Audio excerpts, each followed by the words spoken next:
Coming up next on Newswatch at noon, flooding on East State Street caused some problems for local businesses over the weekend. We'll show you how they recovered for Mom's Weekend. Athens celebrated its internationalism with the annual International Fair, bringing in hundreds of people from around the globe. And in sports, the OU track and field team hosted their only home meet. How did the Bobcats run? Newswatch at noon starts now. Business is back to normal on East State Street after flooding last week. Good afternoon, I'm Anna Hoffman. And I'm Matt Lackritz. Last week's flooding caused some businesses to close their doors. Newswatch at noon reporter Augie Newth is live from the Hocking River. Augie, what's the situation like out there now? It looks pretty tame right now, but last week the Hocking spilled over its banks and traveled into the parking lots of businesses on East State Street. While the water didn't get into any of the stores, drivers had no way of getting into the parking lots. The Athens Police Department closed off a portion of East State Street from Walmart to Kroger. Shelley Lieberman, owner of Friendly Paws, a pet supplies and grooming business, says she closed her store for the safety of her employees. She says anytime a small business like hers has to close, it can take a toll. You know, small local businesses, just every day matters. You know, when I've had to close in the past for snow and everything, it just really hurts your bottom line. Lieberman says this week she'll have to do some catching up. We do grooming, and we didn't have our grooming client information off-site because we're not computerized. So we had to make sure that it was online and on the voicemail and, you know, try to reach people in other ways. But On Lamb, owner of Lamb's Restaurant, says closing for the day wasn't much of a problem for him. So close for one day. Close for one day. I mean, it's not a big deal. Okay. I mean, one day out 37 minutes is not a huge factor. Lamb says this flood wasn't as bad as the one he experienced in 2003. It came up to 22 and a half foot. At that time, it got to the red pole into the parking lot. This time, it was 22 and a half foot also, but it never got to the parking lot. I think the reason is because they dredged the river for the last 10 years. Okay. So that helped a lot. But as far as this time, it wasn't too bad. On Thursday, this road was completely underwater, forcing businesses to close. But now on Friday, the roads are clear and businesses are back open. The last time East State Street flooded was in 2005 when the Hocking River crested at 23.7 feet. Lieberman says she's still feeling effects of closing, trying to reschedule grooming appointments for those who were scheduled on the day of the flood. Reporting live for Newswatch at noon, I'm Augie Newth. Thank you, Augie. Read more about how the city sped up the flood recovery process on woub.org. Ohio is warning local healthcare providers about synthetic marijuana that may contain rat poison. This fake weed, also known as K2 or spice, is illegal in Ohio and can cause severe bleeding. While no cases have yet appeared in Ohio, state officials warned healthcare providers to keep their eyes open for the bleeding. Illinois has had dozens of people showing up at hospitals with symptoms. Indiana, Maryland, Missouri, and Wisconsin have all had cases as well. The son of Democratic candidate for lieutenant governor is in protective custody. Brian Newell is accused of making online threats about killing police officers. Newell is the son of Akron Councilwoman Tara Samples, the running mate of gubernatorial candidate Dennis Kunich. Police say Newell posted a bet, "I bet I kill a cop today," and kill cops.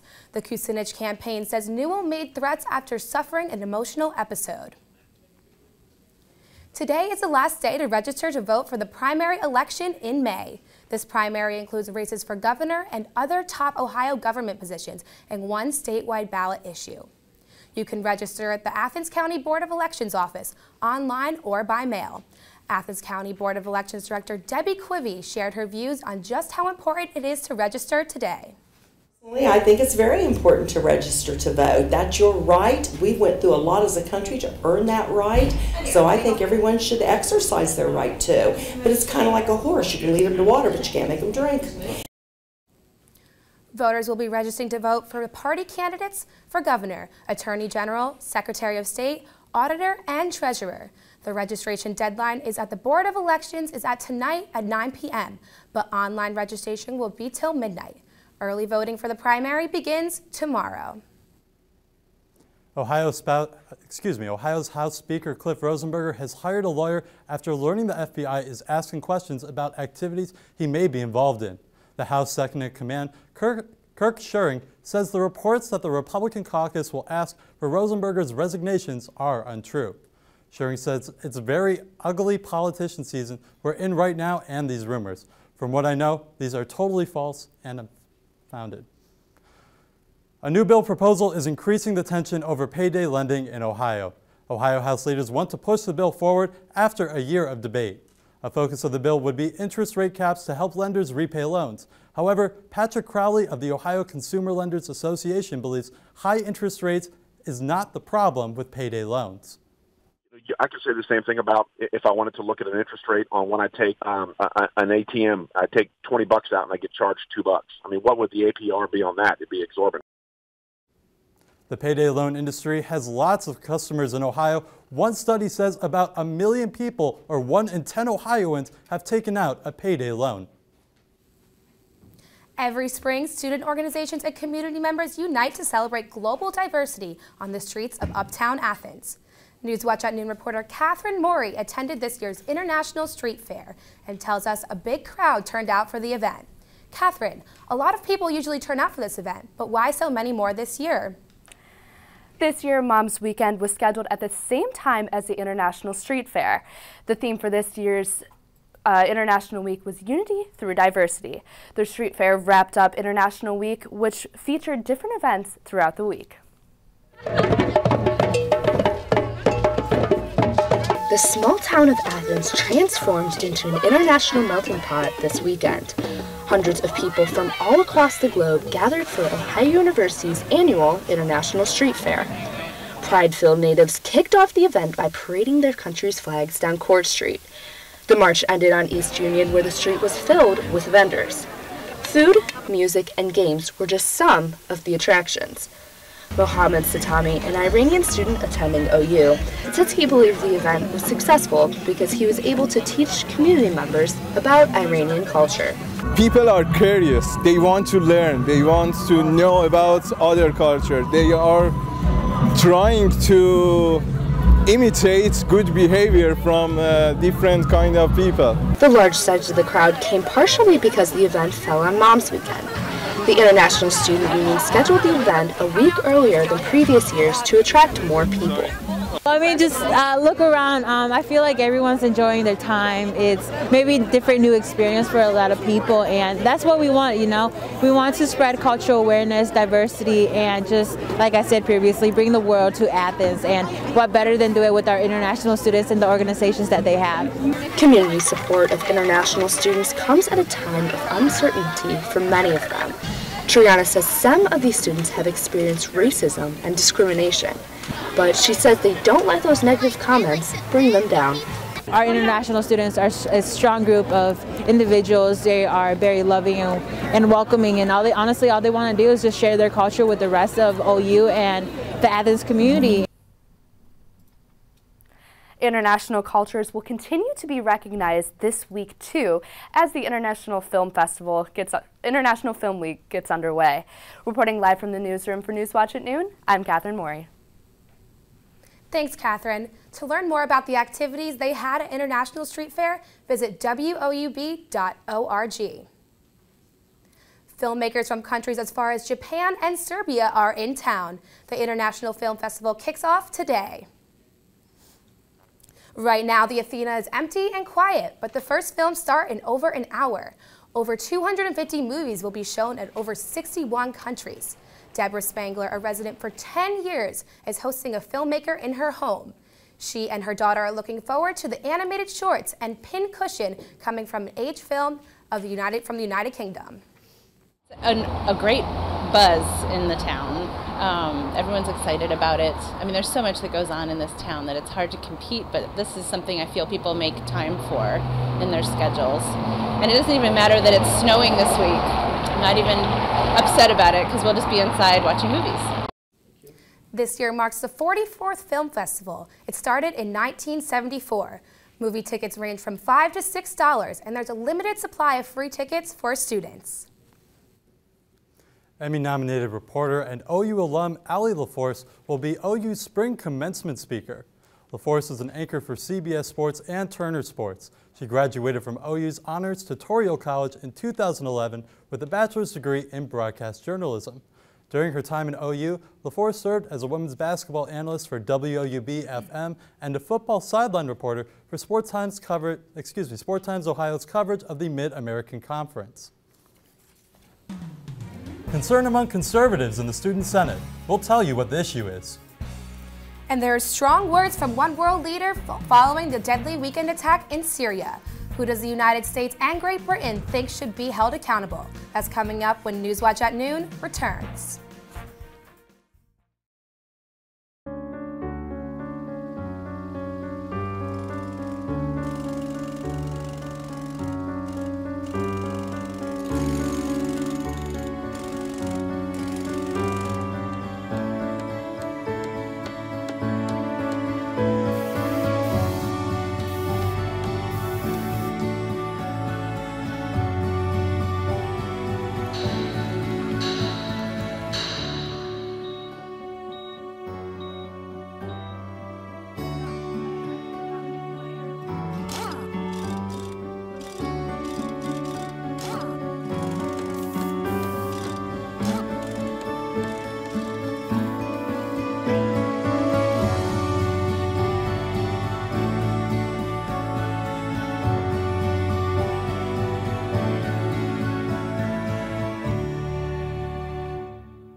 British Prime Minister Theresa May says Syrian President Bashar Assad's government and its supporters, including Russia, should be held accountable if they are found responsible for the suspected poison gas attack, killing at least 70 people over the weekend. We must warn you, the video you are about to see contains very graphic images. These scattered bodies, lifeless bodies of residents of Douma, shows a telltale of a chemical attack. Some victims' faces are ghost white and others are foaming at the nose and mouth. The president needs to have the good advice. He needs to know what his options are, and then I think he should act decisively. And I think he will hold not just Syria, but I think he will make it very clear that he believes that Russia is also responsible. Syria says Israel was only able to carry out the airstrike because of the unlimited support of the American administration. A fire at Trump Tower left 1 man dead and 6 firefighters injured. No members of the Trump family were in the building. Todd Brasner, the man who died, was initially taken to the hospital in critical condition, but would later die that day. President Trump tweeted out about the fire before he knew about the death and congratulated the firefighters for their hard work. Eric Trump thanked the fire department as well. The Bill Cosby sexual assault retrial starts today. The retrial begins in Pennsylvania, and it has been 6 months since Cosby has been to court since the #MeToo movement. Cosby faces counts of aggravated indecent assault and has pleaded not guilty to the charges. Andrea Constead is the primary witness in the case against Cosby. If convicted, Cosby should face up to 10 years in prison. More fallout for the comedian. Ohio State University has revoked an honorary degree. The degree was awarded to Cosby in 2001. The university trustees approved rescinding the degree due to his legal troubles. This is the first time OSU has revoked an honorary degree, adding to the list of schools who have also taken away the degree. Ohio University Student Senate passed a resolution demanding state lawmakers tighten up gun laws. The measure angered conservative student senators who say their views are not being considered. Newswatch and Noon reporter Tiffany Goldstein talked to the president of OU College Republicans about the impact she sees of a liberal makeup of Student Senate. I feel that we have a voice, it's just not listened to when it comes to the bill that Student Senate is proposing, because they want to call for a ban on semi-automatic assault rifles, which most handguns are semi-automatic. So if you have a concealed carry permit, you won't be able to really use that anymore. Missy Padula is the president of the Ohio University College Republicans. She says the conservative view was not considered when debating the resolution for stricter gun laws in the state. I think they'll humor us by listening, but I don't think in the end it really has any impact. I think our voices are kind of just pushed to the side. Student Senator Imani Evans says resolutions like these are designed to put pressure on state legislators. As a Senate body, we tend to vote on things in support or against a bill, but and to some extent that the state legislators do take our opinions and our views into consideration. While some students on Ohio University's campus feel ignored, many do believe they have a voice on campus and within Student Senate. I do feel like I have a voice through the means of Student Senate because I am pretty active in the way that I vote and am vocal with representatives. I've befriended, I guess, representatives. I feel like there's a really easy open communication between Student Senate and the student body, but yeah, I do feel like I have a voice and I do feel like I'm well represented. From Newswatch at noon, I'm Tiffany Goldstein. It's worth noting that just 1% of OU students voted in this year's Student Senate elections last month.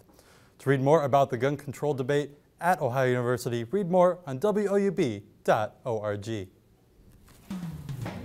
We saw some flurries this morning as it cooled down over the weekend, but we could see temperatures on the rise over the weekend. While it cooled down over the weekend, you aren't the only one affected. See how the cold can slow down one Ohio University team when Newswatch at noon returns. 145 over 92. 180 over 111. 182 over 100. And I had a heart attack and a cardiac arrest. And then a stroke. This is what high blood pressure looks like. You might not feel its symptoms, but the results from a heart attack or stroke are far from invisible or silent. My memory is shot. When I woke up, I couldn't speak. I can't button up a shirt. I can't run. I've had to learn to swallow again. That's the only moments that I have. And I'm 33, so I never see this coming. If I would have followed a treatment plan, I would not be in this situation. Had I done this, had I done that, hell, I messed up. Get back on your plan, or talk with your doctor to create an exercise, diet, and medication plan that works for you. Go to loweryourhbp.org. Head to toe, everything's changed. Head to toe.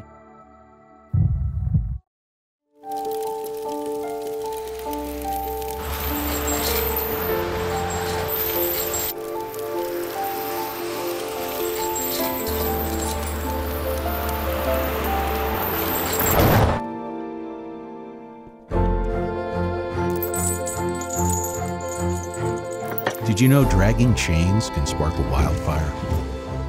Only you can prevent wildfires.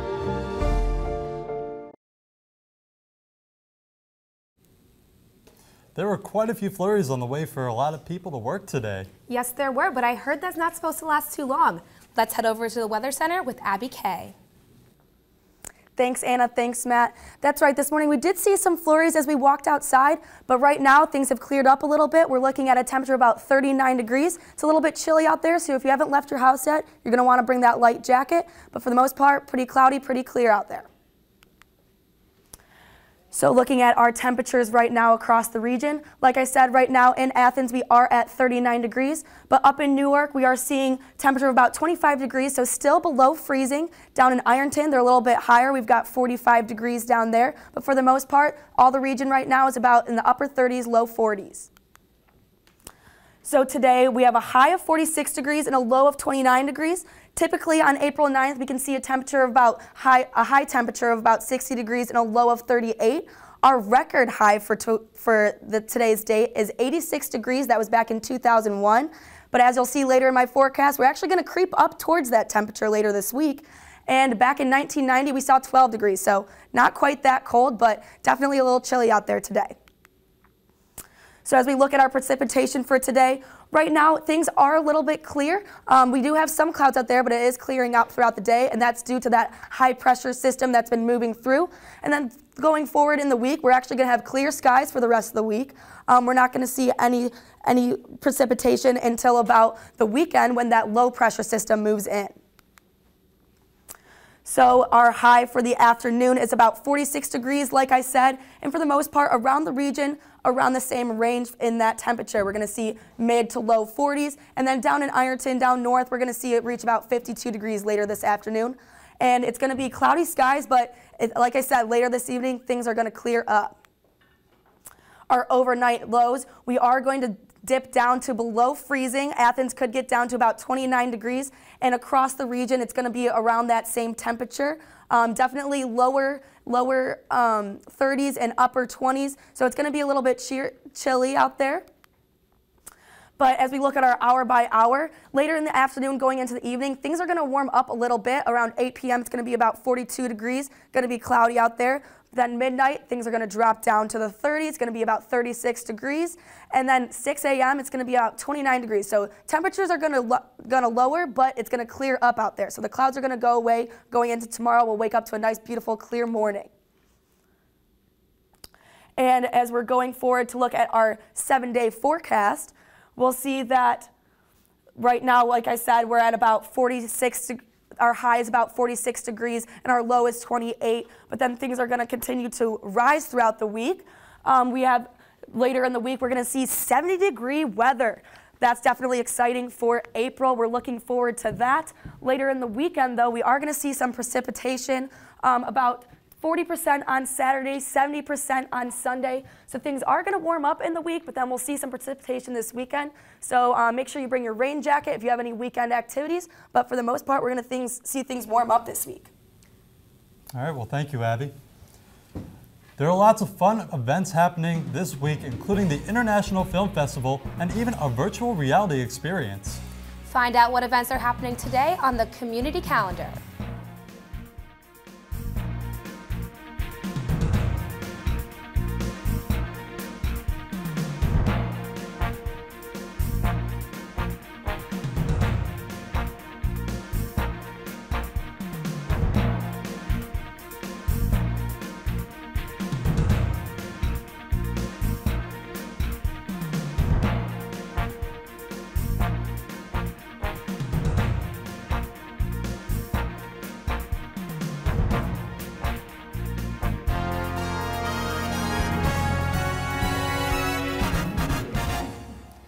Matt, it was a pretty exciting weekend for sports this week. Absolutely. We're going to head over to Lucas Moore, who's going to tell us a bit more. Yeah, and as Abby told us in the weather, this week might be a nice week to play some golf, and many of us will try to look like the pros who competed at the Masters this weekend. Augusta National was beautiful as usual, and although Tiger was having a rough weekend, Tiger admirer Patrick Reed was cooking. The 27-year-old Reed built a massive lead through the first 3 days of the tournament, despite Jordan Spieth having one of the greatest rounds in Masters history. Reed held on to win the first major of his career. Let's go ahead and take a look at that final hole. He needs just a 2-putt, so he sets himself up close, gets nice and close to the hole, and then is able to finish it on the next putt to become a Masters champion. He will see it right here. Boom, sinks it. That earns him the green jacket. First major for Patrick Reed. Right there. An outdoor track season is in full swing for Ohio University, but they probably wish Saturday's home meet was held inside. Newswatch noon reporter Taylor Pacelli tells us how the team braved the elements. Ohio women's track and field hosted the Cherry Blossom Invitational on Saturday, even though snow was found on the track. Cold weather makes it harder for runners to reach their best speeds. Head coach Clay Calkins says he felt that the team ran well despite the poor conditions. You can't get fully warmed up and prep for especially the short sprints. That's where it affects you the most in a negative manner. You know, the distance athletes can respond pretty well in inclement weather. But today's meet was about more than just the results. Not only was it the first home meet of the season, but it was also senior night, so their parents got to see them escorted out onto the fields. Ohio Track and Field has 11 graduating seniors who all have made a huge impact on the program. You know, we had Senior Recognition Day. I'm very proud of all the seniors. We're going to miss them. You know, they've been, we say it each year, you know, we lose seniors every year, but, you know, they're special, and they've committed a lot of time and, you know, training to make this a better team. So it's just a great group of young women, so I'm very proud of them, and we're going to miss them. And having Senior Day on Moms Weekend seemed to give some senior Bobcats an extra incentive to perform well in front of their families. Wins for seniors included Maya Hodge in the 100-meter hurdles, Shannon Kilbane in the 5K, and Anna Michael in the long jump. Seniors Jen Faulkner and Caitlin Logan picked up a win in the 4x400, and senior Courtney Gilly was part of a 4x100 team win. Overall, the Bobcats had a strong meet, winning 7 events and gaining momentum for next week, where they will travel to Charlotte, North Carolina. Reporting for Newswatch at noon, I'm Taylor Pacelli. To find out how the seniors bloomed at the Cherry Blossom Invitational, check out WOUB.org. The Cincinnati Reds season seems to be wilting away early. The Redlegs were only able to pick up 1 win during their weekend trip to Pittsburgh. The Pirates stuck the Reds with losses yesterday and Friday, with Cincy's lone win coming on Saturday. The Reds have been in last place in the National League Central for the last 3 seasons, and it doesn't look like they'll break that streak in the early going. The Reds are 2-6 as they head to Philly for a 3-game series this week. Cleveland's baseball weekend was much better than Cincy's as the Indians picked up a series win in their first series in front of the home crowd. The Tribe won 2 of 3 against the Kansas City Royals and showcased how good that pitching staff is. The Indians only allowed 4 runs in 3 games against their AL Central rival Kansas City. The Indians will be at home for this entire week with series against Detroit and Toronto. The Ohio Bobcat baseball team was on the road this weekend, and it wasn't a dream weekend for the Bobcats. The Bobcats dropped an important series against the Toledo Rockets in Toledo after beating Toledo by 11 runs on Friday. The Cats dropped the contest on Saturday 3-2 and lost Sunday's matchup 8-1. This pushes Ohio's conference record to 4-5, good for 6th in the MAC. That is not where the defending MAC champion Bobcats expected to be at this point in the season. The weekend was better for the Ohio softball team as they picked up another series win against a conference opponent. The Bobcats visited Northern Illinois and were beaten by 10 runs on Friday, but the Bobcats recovered and picked up 2 huge wins against the Huskies, which pushes the Bobcats to 8-1 in the MAC. And Bobcat freshman pitcher Danielle Stein is looking unstoppable. Stein pitched 9 2/3 innings this weekend, striking out 13 batters, and she didn't allow a single run. The freshman hasn't allowed more than 3 earned runs in any outing since early March. The Eastern Conference looks completely different since March, and the Cleveland Cavaliers and Philadelphia 76ers showcased that on Friday. It was an absolute classic in Philly as Ben Simmons and LeBron James did battle, putting up some crazy numbers. Simmons finished with 27 points, 15 boards, and 13 assists, while LeBron James finished with 44 points, 11 rebounds, and 11 assists. Cavs were down big, but they grinded their way back in the game with shots like that from LeBron. Let's go to crunch time. LeBron fouled on the 3. He gets 3 shots at the line with the Cavs down 132-129. He makes the first, but he misses the second here, and that forces LeBron to have an intentional miss on the 3rd shot to try to get a tip in. Larry Nance just can't get the tip in. Cavs lose 132-130. And those Cavaliers, I think they'll be fine during the playoffs, though, even with that schedule. Let's go ahead and send it back to the anchors. Thanks, Lucas. A police department in Troy, Michigan held auditions Friday morning for the first police feline unit. They call these auditionees candidates. Last month, the department said if they were to get 10,000 Twitter followers by April, they would get a cat. Once they reached their goal, the search began, making for a day filled with cuteness in the station. The officers said they want to show their human side and connect with the community. Friday's events was the first round of this job selection process for the station. And that's it for Newswatch at noon today.